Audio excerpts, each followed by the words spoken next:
সাবধানতা অবলম্বন করতে হবে। নকুলবাবুকেও আমরা বলছি খুবই সাবধানে কাজ করবার জন্য।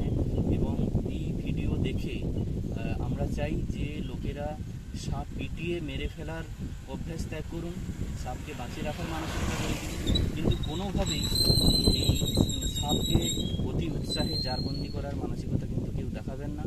অত্যন্ত দক্ষতা লাগে এবং সাহসেরও দরকার হয়, যে কোনো সময় কিন্তু বিপদ ঘনিয়ে আসতে পারে।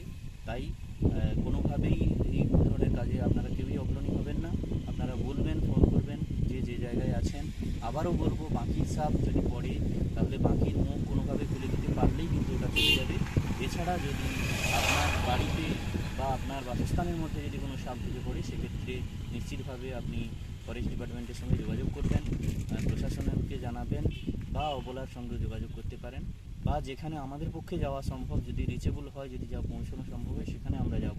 কিন্তু কেউই অতি উৎসাহে এভাবে সাপকে জারবন্দি করবেন না। তবে নকুলবাবুকে অসংখ্য ধন্যবাদ।